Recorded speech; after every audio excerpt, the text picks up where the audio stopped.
evening, everyone. We're about to begin. I'm David Srebnik from SiriusXM. Welcome to this most auspicious event, and our event begins with your attention to the video screen. Ladies and gentlemen, Ms. Dorothy. I'd like to tell you all before we begin that when I was a very young teacher, I heard a speech by Felix Salmond, who was teacher of Leonard Rose, who was teacher of Yo-Yo Ma, in which he said that a fine artist must have three things. He must have a beautiful sound, he must have a beautiful intonation, and he must have beautiful phrasing. And I thought about that all these years, and I've thought about the fact that I think all of these things are learned. I know many people don't agree with me, but I think they can be learned. And an awful lot of the teaching format that I use is based on those three things. So, let's start with our first person. Hi. I wanted to tell you how much Miss DeLay changed my life and how important she was to me and to countless other young violinists as we venture forth into an unknown world, a tough world that's full of challenges and obstacles and setbacks. I was 15 when I started to work with Miss DeLay, and I knew that she was a very famous teacher, but I didn't know how kind a person she was to be, how giving and how warm and welcoming she was to this little kid that, came from Taiwan via Australia to New York to this famous school called Juilliard. And I was intimidated at first. But she gave me hope. She gave me the idea that if I work well, I work hard, I could go somewhere. How far? Nobody knew. But I had a chance. And she welcomed me like I was part of her family. And she was always very maternal to me. And she gave me so much beautiful advice, but also this loving care only special few can do to a young person. It was from her where, of course, I learned so much about the violin, but I also learned a lot about life, about how to teach myself to be not only a better violinist, but to be a better person. And these are principles that I stick to today as I teach myself. And it's a wonderful thing to think back that in 1975, there I was, perhaps the luckiest kid on the planet, to get to study with this fantastic teacher, this wonderful human being, and ultimately my great mentor and friend, Dorothy DeLay. So on her 100th birthday, I want to celebrate by saying, Miss DeLay, you changed my life in the best way possible. Thank you, and I can't tell you how deeply grateful I am, and I'm so lucky to have known you, and I always loved you. From the first lesson on, you were my hero, and you always remembered in my heart. Here's to you, Miss DeLay. Happy birthday.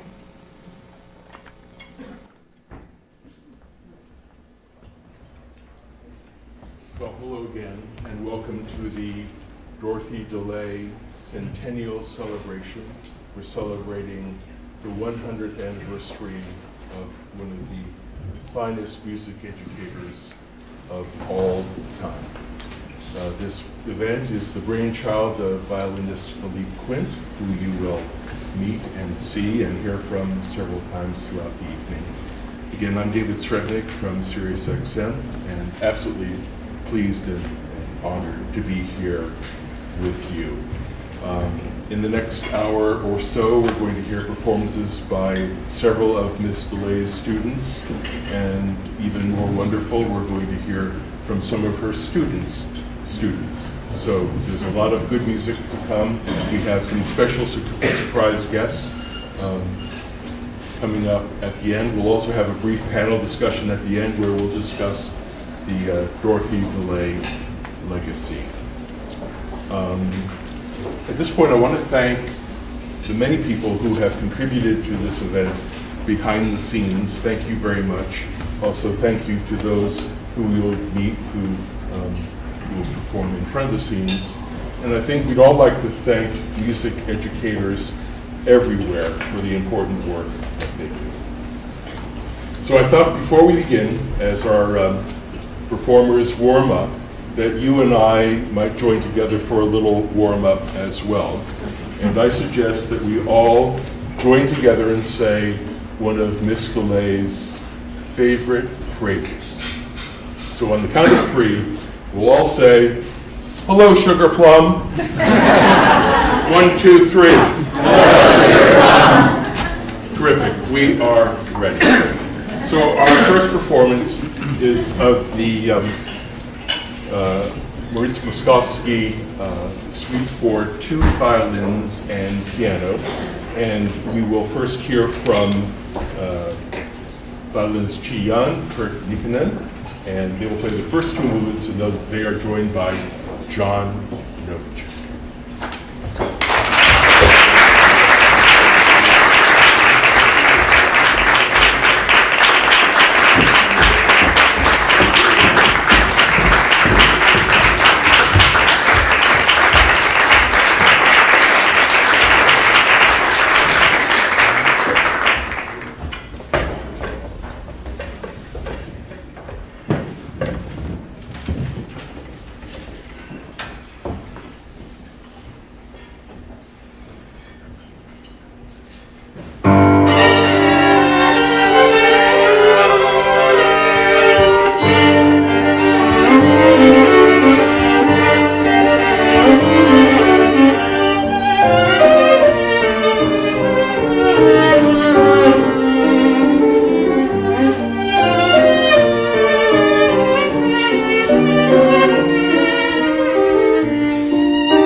going to hear part two of the Moszkowski in just a second, but I thought first we might just spend a moment, maybe you could remember the first time you met Miss DeLay, or your first lesson, and how you survived, or hopefully survived? Do you remember that?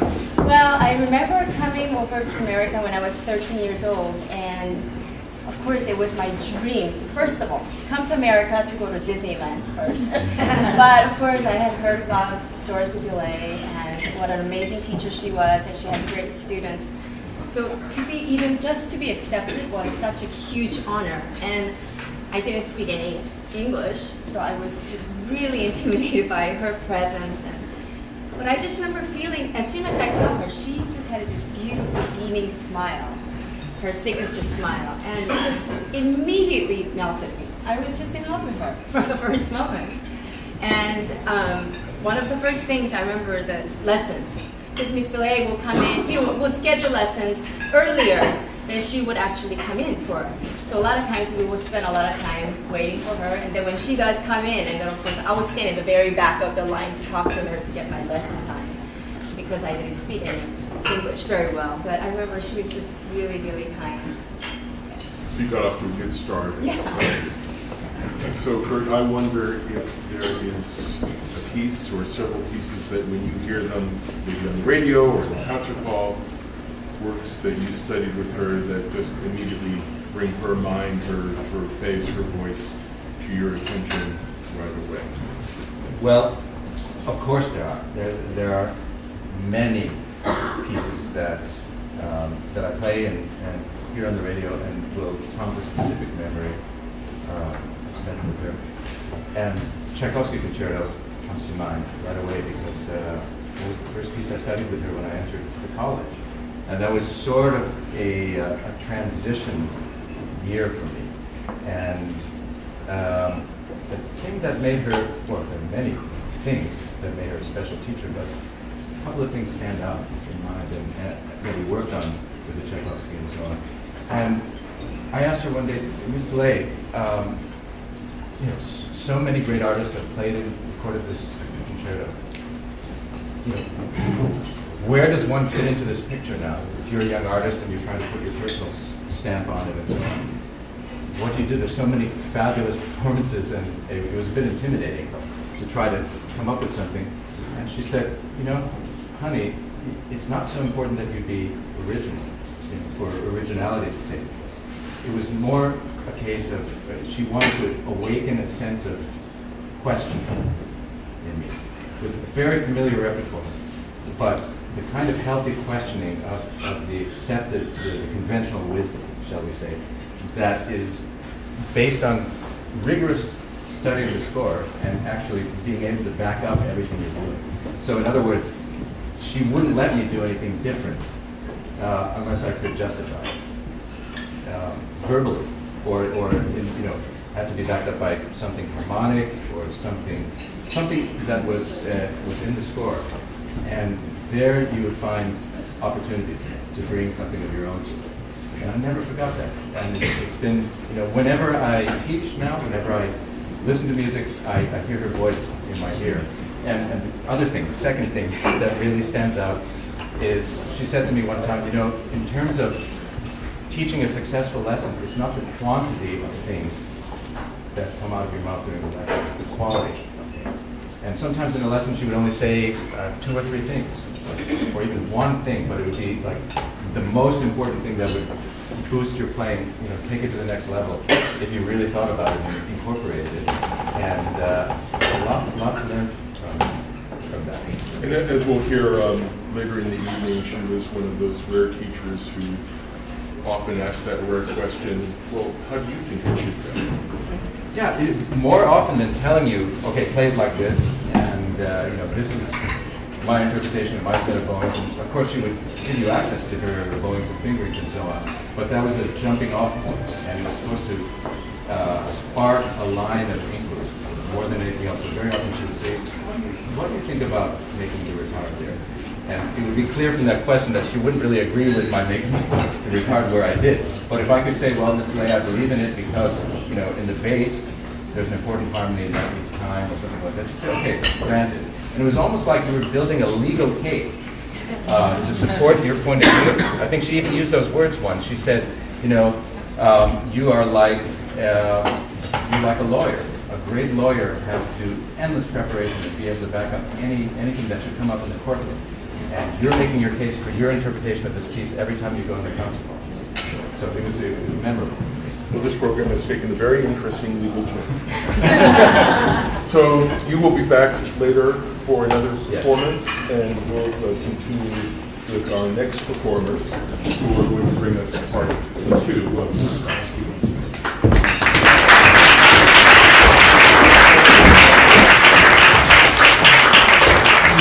Please welcome the creator and organizer of the event, Philippe and Huang.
Let's have our next video segment.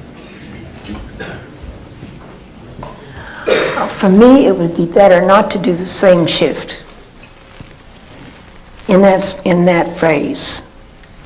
You know, decide in which of the two phrases you think the shift is more effective, and use it there. Those were the two things that occurred to me, and occurred to me only in the first movement, and I thought, well, maybe you're nervous and that's why you're going fast. But you weren't. You were just going fast because you like it. Which is good. It's just good. You want to do it the way you think is most beautiful. But I would think about that. Hi, my name is David Kim, and I'm the concertmaster of the Philadelphia Orchestra. I started studying with Miss DeLay when I was 8 years old, and I continued all the way until after I finished college at Juilliard. I have, of course, a lifetime of memories. She was like a mother to me, as she was to many. One of my great memories is Nadja Salerno Sonnenberg and I had back-to-back lessons in Aspen one summer, and both of us were so unprepared. And I was supposed to play Sibelius Concerto for her, and I had not even looked at it, so I accidentally started the Prokofiev D major concerto. She was so mad at the both of us that she yelled at us and then she slammed the door in our faces. The only time I've seen her angry. And we both, Nadja and I, went and sat in front of Whale of a Wash laundromat and smoked cigarettes for about an hour after that. That's an incredible memory I'll never forget, one of the very few times she was angry. So I wish you all a fantastic celebration. I so wish I could be there with you.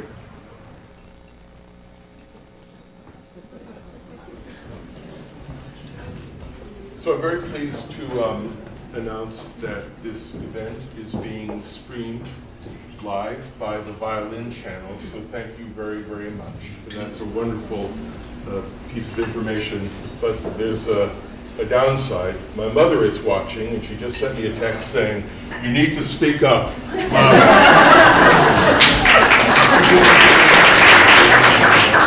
Mothers are always right. So please welcome back Philippe, Quint, and Chee. You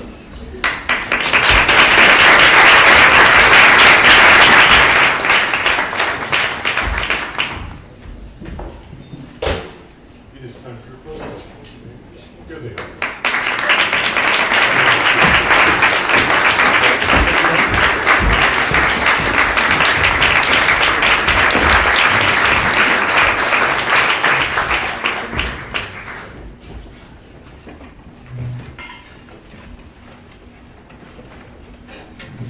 So before we hear the first of our two cha-cha-cha moments, I thought we would speak with the creator and producer of the program. First of all, thank you very much for putting on this magnificent event.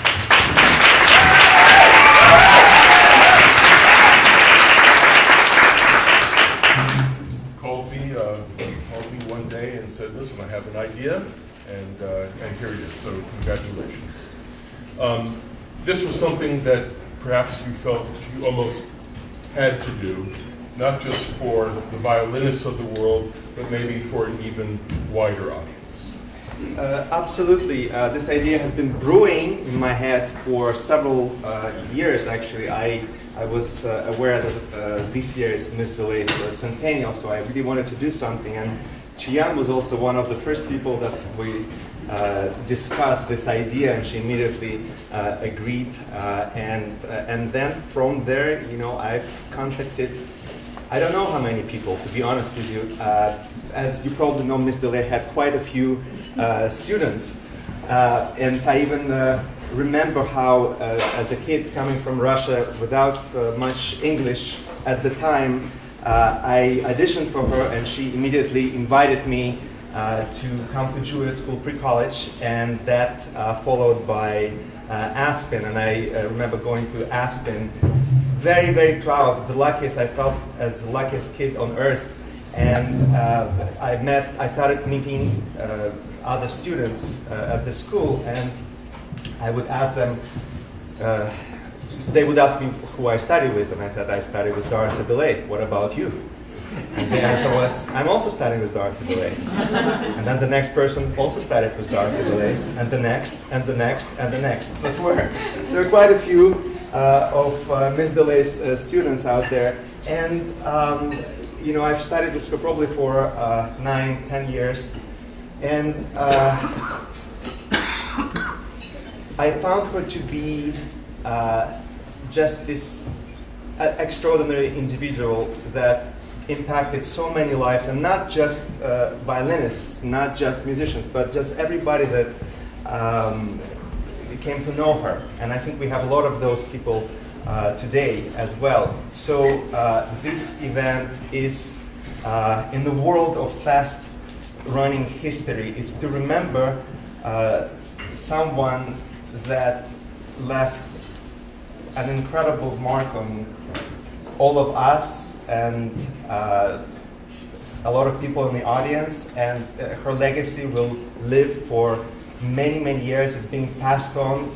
Her methods are being taught all over the world, and even today you already heard somebody from the next generation, Paul Huang, and you will later hear someone else even younger, and it just keeps going and going and going. So thank you everyone that took part in this. David, thank you for hosting it, and we'll continue with the program that was all Miss Delay's favorite. We studied a lot of serious works all the time, but she also loved the light-hearted repertoire for violin and for many violins. So you just heard Moszkowski Suite, now we're playing Sarasate Navarra, and the next piece for 4 violins by Maurer was her absolutely favorite. Yeah. Very, very light-hearted, not a serious work, but a lot of fun. So I hope you enjoy it, and thank you again for being here.